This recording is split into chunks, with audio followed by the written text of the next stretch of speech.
Napoleon said, number one, a leader needs unwavering courage. And I don't know if I totally agree with the unwavering part of this or not, because sometimes our courage does waver a little. You know, bend but not break. You know, courage mounts up, and then sometimes we have the doubts that creep in, and we reach a little deeper to find that courage that overcomes our doubts and our fears. So I would probably debate a little bit with Napoleon on this unwavering courage, because sometimes courage does waver. But as long as it stays, as long as in the end there it is to serve you, the courage to do what you didn't think you could do, the courage to step into territory that might be a little unfamiliar, the courage to talk to somebody you don't know, the courage to attempt conducting a meeting, the courage to give your first testimonial, the courage to, you know, solve problems you couldn't solve before, that kind of courage. The courage to stand up when it's sort of dark in your corner, the courage to do it when it isn't going your way, seemingly. The courage to try to have a good day in the midst of a bad day, that kind of courage. Wavering a little at times, yes, because we all have doubts that attack us. We all have small fears that creep in. That is the nature of life. But that's what faith is all about. That's what courage is all about. To serve us when our doubts will not serve us well. Faith to overcome fear, and courage to overcome our doubts. But that is a good quality, a good attribute for a leader, and that's unwavering courage. Second, Napoleon said self-control. That, of course, is the very essence of life itself, is self-control. Because we all have this warfare going on. You know, it's going on in the world, the warfare between liberty and tyranny. In our own body, the warfare between health and illness, the struggle is on. The struggle between light and darkness, the struggle between good and evil. I call it opposites in conflict. And as soon as you're born into the world, as soon as you find yourself and discover yourself on this spinning planet headed somewhere, you know that this exists. To be a civilized society, we must drive the dark side of our nature into a small corner and let the positive side flourish. Early, we must learn to exercise self-control. Power is a wonderful thing, but it must be exercised properly. It must be exercised to benefit and not to destruction. So self-control is certainly necessary to be a strong leader, so that you can become the best example. The example of having your temper well managed, to having that dark side of your nature under control. The best example of choosing wise words and not being careless, that kind of control. Control of your appetite, control of your desires, so that they fit into the positive side of life and not the negative side. Self-control, very important. Then he said a leader must have a keen sense of justice. How very true. Justice we become familiar with, you know, even when we're small. When certain things that happened or were done to us that something told us that wasn't right. Someone did us wrong. We have that sense of right and wrong, and it starts very early. Then we have to have that sense of utilizing what's right and what's wrong so that we develop this sense of justice, this sense of being fair, this sense of being on the positive side, on the right side. To minimize a person's mistakes, they need to have this sense of justice. We have to have justice when we're building an organization.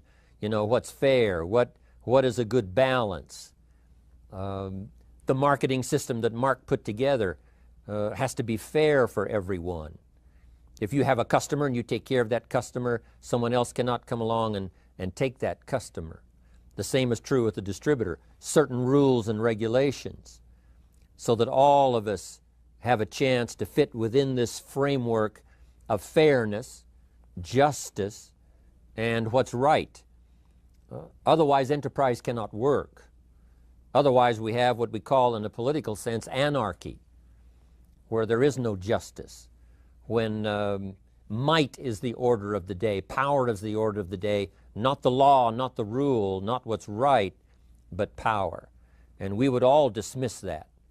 It's been a catastrophe in the last 6,000 years, the governments that resorted to power instead of democracy, that resorted to intimidation instead of freedom. And we all know the terrible toll that that takes. But it takes a toll not only politically in a country or politically around the world, but it takes a toll even in enterprise. It takes a toll in school if a teacher is unfair. It takes a toll in working on a team where someone is unfair, or where the leadership is not fair in the administration of justice. So this is true, a keen sense of justice and what's fair and what's right. Part of this we have to learn as we go. You know, you don't have it all the first year. You haven't got it all the second year, the third year. After all the years that I've, been around, both as a human being and as a business person, we're still, even at these years, trying to decide what's best, what's fair, what's right, to give balance to our life and to build on a firm foundation for the future. So I agree with Napoleon. Good idea. A sense of justice. Here's another one, he said, definiteness of decision. Indecision is the thief of opportunity. If you don't decide, the opportunity could slip away. If you don't decide what you're going to do today, the day could get away and you're not very effective. I talked about in my recent travels about time management. And here's one of the best ideas of time management. Don't start the day until you have it finished. Is it possible to finish the day before you start it? And the answer is yes. If you don't finish it to the best of your ability, have some idea, some good plan, sure enough, the day escapes. And in the morning you say, let's see, what should I do now? In the afternoon you say, hey, time's getting away from me, what should I do now? And now most of the day is lost. Most of the day escapes not being utilized and doesn't work for you simply because you didn't make those decisions early, at the early part of the day. The decisions we make in the early part of our life sometimes last for a lifetime. The early decisions that you make about what you're going to do with your life as far as Herbalife is concerned, those decisions are vitally important. If you neglect them and don't make them, sure enough, the time passes and the opportunity sometimes is diminished. And sometimes you spend a lot of time now catching up simply because you didn't make those early decisions.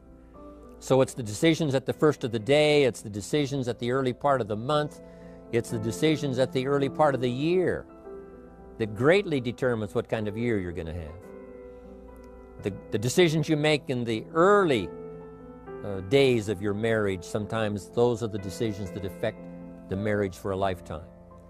The decisions you make at the first chance you see opportunity, those decisions, what you're going to do with it, how far you're going to take it, what it's going to be meaning to you in the years to come. Those early decisions are vitally important. Then we need decisions to correct poor decisions, to overcome our mistakes. It's possible, of course, for all of us to make unwise decisions. And at the end of one year, at the end of 1 week, 1 month, or at the end of a few years, we say, that decision cost me too much. Cost me a lot of time, cost me a lot of money, cost me maybe a good relationship, cost me a chance to be productive. But as long as you're alive, there's still a chance to use new decision power to correct the mistakes of decisions that were bad in the past. All of us have the opportunity to do that, but I think Napoleon was right here too. You got to be definite in making decisions so that the opportunity doesn't pass you by. Take advantage. Here's the next one. Napoleon Hill said, a good leader has definite plans. How important that is. And of all the years, I think, to cash in on Herbalife's momentum and make some plans for the future, this has got to be one of the greatest years. Herbalife in these 18 years now has created some incredible momentum, not only in opening up the countries, but momentum in the refinement of our marketing, momentum in developing new products, momentum in developing our support system. The key is now for you to make plans to ride on that momentum. Herbalife is like the tide that comes in, and the rising tide lifts all the ships, if they're in the water. If your ship and your boat is not in the water, even though the tide comes in that would lift all the ships, if yours is not in the water, then it doesn't benefit you. So here's what you should do. Have the same intensity to make your plans for the future as Mark Hughes has, as the President's team, Chairman's Club especially, make the plans for the Herbalife Company future. You've got to now make your plans. Don't let this momentum pass you by. Don't let this momentum go uncashed in on. Don't let it be like a lost cause for you. And maybe you've, because of the lack of plans, have lost a month or two, or you've lost a week or two, or maybe you've lost a year, and you were 10% effective instead of 100%. Now's the time to change all that and start making some plans. Your Herbalife plans, they're vitally important.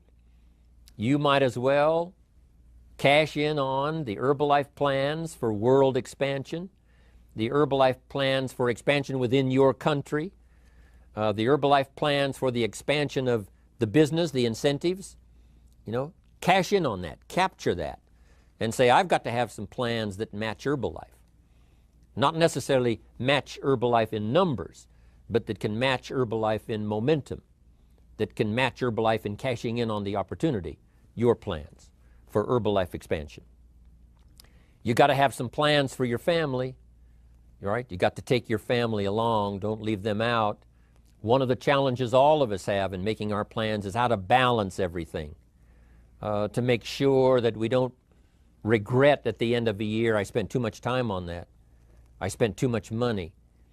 And then if you have, say, how can I not do that again? And construct some better plans so that you won't have any regrets at the end of a year to come, 5 years to come, 3 or 4, 5 years to come. Definite plans. The plans for the use of your money.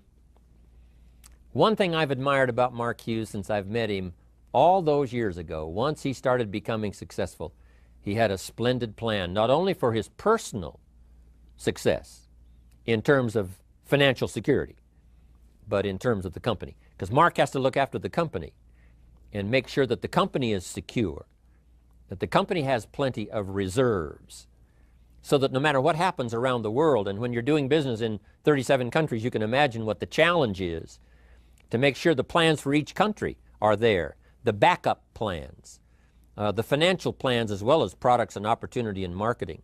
It is a challenge beyond comprehension to most of us what kind of planning that takes in terms of trying to make Herbalife secure for the future. I described it in one of the summit classes as Mark takes the same pledge that the President of the United States takes, and that is to preserve and protect and defend the Constitution, says the President. But Mark has to preserve and protect and defend the company to make sure it's viable, not just in America where it started, but all around the world in each country. It's an awesome responsibility. But now for you, your plans to be financially secure. If you're starting to make some big money in Herbalife, I'm telling you, you got to have a good plan for your resources so that you find yourself secure regardless of what happens. I agree with Napoleon here. You got to have good plans. One more on plans, and that is the plan for your personal development. The plan to be better this year than last year. The plan to take the classes, attend the workshops, do everything you possibly can to show personal progress, not just financial progress, not just the progress of having one more car or one more home, but the progress of personality, the progress of communication skills, the progress of recruiting skills, the progress in how to deal with people, progress in using your influence so that it multiplies its power by 5 by 10 versus what it used to be. You need those kind of plans. A plan for personal growth, personal development, a plan to be all that you can possibly be in the years to come as you develop your Herbalife business and your life business and your family business, all of that. Got to have good plans. Next, Napoleon Hill had a good saying. It was something my father had and passed it on to me as a good philosophy, and here's what he said. A good leader has the habit of doing more than what he gets paid for. What an incredible philosophy this is. The habit of doing more than you get paid for. It's what we call the service that you put out like seeds in the ground that doesn't bring the harvest immediately, but the harvest is yet to come. It's called like putting out the capital in capitalism. Doing more than you get paid for means that you're getting ready for the next move up. Because if you do more than you get paid for, you've made an investment. The average person might think if I do more than the company requires, then they're ripping me off. I'm not getting paid for that extra time, that extra attention. But you must not view it that way. You must say, I'm getting there a little earlier, staying a little later, as an investment in my own personal future. Because I want that kind of reputation. I want that kind of philosophy to work in my life. Do more than you get paid for. And this philosophy works incredibly well in Herbalife. You make the Herbalife sale of the Herbalife products. Now you must do more than you've gotten paid for. Right? They've got the product, you've got the money. But you can't stop your investment there. Now you must develop the investment in time, effort, and energy in turning that new customer into a testimonial. And sometimes that's the most difficult work, the work after the sale. Because the sale might be fairly easy. Someone says, hey, I've been looking for this product, I need it, here's my money. But now you've got to stay with them, make sure they don't just buy the product, but that they use the product. And that they don't just use the product, they keep using the product. That's the work after the sale. But if you learn to make that kind of an investment and do more than you get immediately paid for, the payoff in the future can be fantastic. Because as we all know in Herbalife, what really pays off is not a sale of the product. What really pays off is a testimonial. A testimonial that gives you more sales than you can keep up with. A testimonial that takes you places you could never go by yourself, introduces you to people you'd never see on your own. That kind of investment is so powerful. So you do more than you get paid for up front. It's happened for me, making the investment. When I first started lecturing 36 years ago, I talked to high school classes, college classes, service clubs, and I gave it all away. I went and talked for free. Someone said, Mr. Rohn, would you come and do this breakfast talk? I said, sure. Could you do this luncheon talk for this service club? I said, of course. And all of that in the beginning was for free. Primarily because I'd made my fortune, I didn't need the money, but I did it for free, but look what it's made for me by giving that kind of service in those early days. And finally it led to business and led to an enterprise. And I was giving the seminar all those years ago here in Los Angeles, and Mark Hughes was in my audience. So what you don't get paid for, don't worry about that. Just render the service with the vision of the future that it'll come back multiplied if you have this kind of habit, this kind of philosophy. Next, Napoleon Hill talks about personality. You need a pleasing personality. There's many parts to your personality. One is your working personality. The kind of behavior, the kind of attitude that you need, especially in the public. Some things you can kind of get by with, being a little careless, maybe in private, but in public, where it counts so much in your paycheck, it counts so much in building your business for the future, your own personality. But here's what you also must remember. You develop your personality in private so that it serves you well in the public.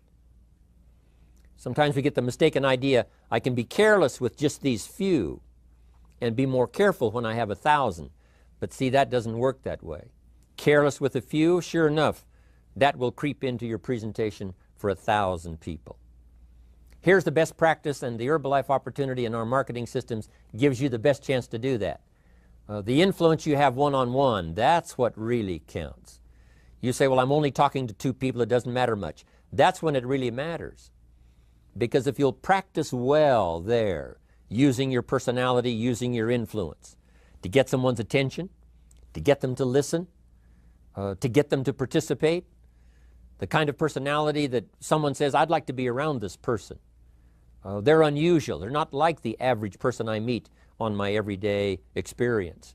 That kind of personality. But you've got to practice it behind the scenes. You've got to practice it one-on-one.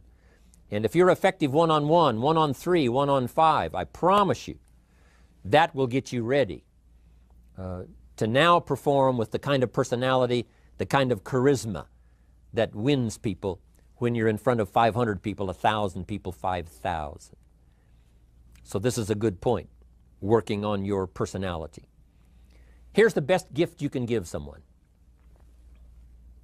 and that's the gift of attention. Attention is so powerful. When I was a young man, I met Nelson Rockefeller, one of the richest men in America at that time. He's gone now, but he was a unique individual, ran for vice president of the United States. And I had a chance to be where he was holding a press conference. And I got close enough so that when he walked out, I had a chance to step up, right, when security was not all that severe in those days. And I had a chance to put out my hand, shake his hand, and say, Mr. Rockefeller, my name is Jim Rohn. And what I remember most was the attention he gave me. With the lights of the cameras around and everybody all around, he looked right at me and said, Jim Rohn, where are you from? I said, Idaho.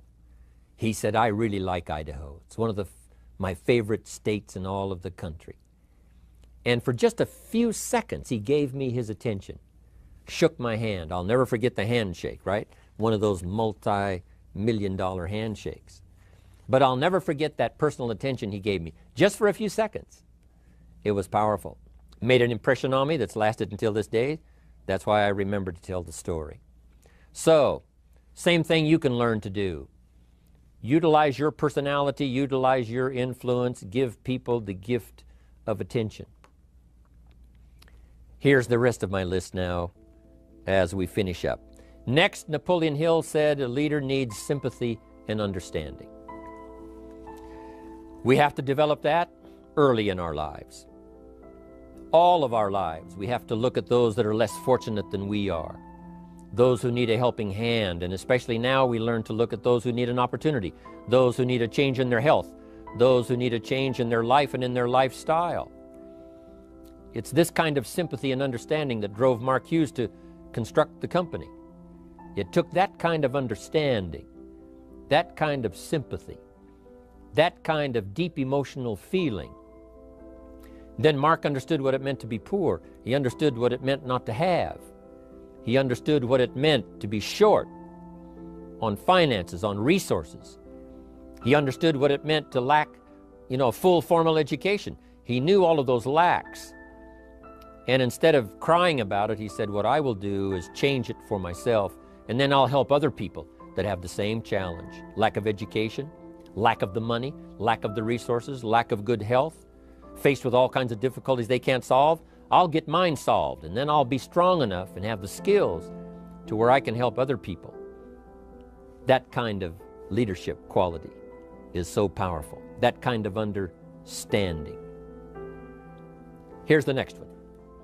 A leader must have, Napoleon said, a mastery of the details. How very true. All can be lost with just a couple of missing details. On the trip to the moon, everything has to work, right? There's several thousand moving parts. There's several thousand pieces to the project of getting to the moon and coming back, and all of them have to work. You can't have 10% of them working, 90% or 80%. They've all got to work. And then there's the backup systems for something if something goes wrong to back it up. That kind of mastery of detail is so vitally important. But here's what else to remember as far as Herbalife is concerned. The drama is in the details. Someone says, I lost 30 pounds. Well, 30 pounds is 30 pounds, but that's not the drama. The drama is, where were you before you found Herbalife? How did you feel? What kind of circumstances? Now someone begins to give us some of the details. And then after they've lost the weight, now how they feel, now their self-confidence has been restored. Now they feel better about themselves. The drama is in the details. But this is also important in the details of your day, the details of your business, the details of good communication. Master the details. Good advice, Napoleon Hill. Now here's the next three. Willingness to assume full responsibility. All of us have been taught that, especially these Herbalife years, to take full 100% responsibility. Mark Hughes says, what happened to me might not have been my responsibility, but what I do about it is my full responsibility. I've had some things, some people did me wrong. In his first couple of business experiences, he was done wrong. Some people ran off with the money. He was left holding the bag. But he said, that's what happened. And I was not responsible for what happened. But I am responsible for saying to myself, now, what am I going to do about what's happened? If a hailstorm destroys the farmer's crop, he wasn't responsible for that. But his responsibility now begins when the hailstorm is over, when he asks the question of himself, what should I do now? Now that this catastrophe is over, now that the damage is done, now what should I do about it? And a philosophy I've taught all these years, it's not what happens to you that determines your future. It's what you do about what happens that determines your future. And this is a major part of it, accepting full responsibility. If you've got an organization, you're conducting meetings, and you're the leader, the responsibility ends with you. Someone else may mess up, make some mistakes, still your responsibility. Some things over which you have no control, understandable. But what you do about it now, how you fix it, the diplomacy you use, the strategy you use, that's the kind of responsibility now that depends on you. Also, you've got to be responsible for your future. Nobody's going to fix it. No one else is going to design it. No one else is going to come along and say, hey, I will make sure it all works well for you. You've got to take all the input, you've got to take all the testimonials, all the teaching, all the training, all the influence, then you've got to have the responsibility of designing your life. You can design a life of prosperity, or you can design a life just to coast and get by. The responsibility belongs to you. Now here's the last two. Next is cooperation. One of the great things we learn in Herbalife is how to cooperate so that we take advantage of each other's ideas, we take advantage of each other's input, we take advantage of each other's enthusiasm, we take advantage of each other's testimonial, and we take advantage of each other's willingness to grow. That kind of cooperation has built Herbalife.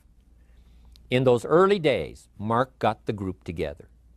Jerry Shatanovich, Doug Stuntz, the rest, and made some plans to cooperate. Said, no telling what kind of powerful meetings we can have if we work together. No telling how many people we can affect, even right away, if we work together. You do this part, you do this part, I'll do this part, we'll make it work together, and we'll get the ball rolling. There's an ancient phrase that says, if two or three agree, nothing is impossible.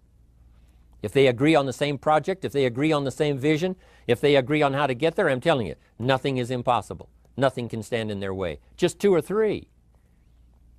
What's exciting about Herbalife is now we have more than two or three. The president's team now is well populated. Even the chairman's club is growing. The millionaire team is awesome in its numbers as well as in its power. And the cooperation between all of us on the tabulator teams, as distributors, home office, support staff, 15th floor, wherever we come from. If we cooperate, there's nothing we can't do. There isn't anyone we can't touch. There is no country we can't finally get to with this incredible story. Cooperation. That's why I'm here, wanting to do my part, HBN, send out some ideas, give you some notes to take, something to think about and ponder, something to talk about with the people that you associate with and are building your business. That kind of cooperation is going to make this a powerful year. It'll get us to the 2 billion, 3 billion, 5 billion. But it'll get us to much more than just those numbers. It'll get us to a place of honor, respect, prestige, influence, feeling good about ourselves for the hard work that we're doing, cooperating with each other. I want to cooperate with you, helping build your business. All of us cooperate with the support system of Herbalife. We're on our way. We will have the billions. We'll have the stories. We'll have the experiences. Now here's the last one. Napoleon Hill said, a major attribute of leadership is vision. Vision is in many parts. One, a vision for your own course to follow. A vision for you, for yourself. A vision for your financial future. A vision for your health. A vision for your wealth. A vision for you to latch onto and make something out of. A vision for your family. Because vision must now lift others as well as ourselves. Guess what our family is counting on? That we'll be able to see things that at first they cannot see. That we'll be able to look further into the future than perhaps they will be able to look. The same is true with your organization, the people that are around you. They're counting on your vision. Perhaps you've been there a little longer than they have. Maybe you've been there a lot longer than they have. And they will look to you to help them see things that they can't see in the beginning. And if you will do that, develop that attribute of leadership, I'm telling you, you'll have such a dramatic effect on your organization, it will be unbelievable. A vision for yourself, a vision for your family, a vision for your organization, a vision for the people that you're close to. The old prophet said, without vision, we die. We perish. Unless we can see into the future, life loses its meaning. Unless we can look further than just where we are at the moment, then we have no reason for faith, no reason for activity. But if we'll develop this skill, beyond any other skill, I'm telling you, it will help us touch people because they'll want to be around us because we have this look into the future. Not only the short-range vision of what we're going to do this week, this month, this year, but the long-range vision like Mark has, taking us to the 5 billion. You can have a vision that will take your organization into the future and bless everybody with success.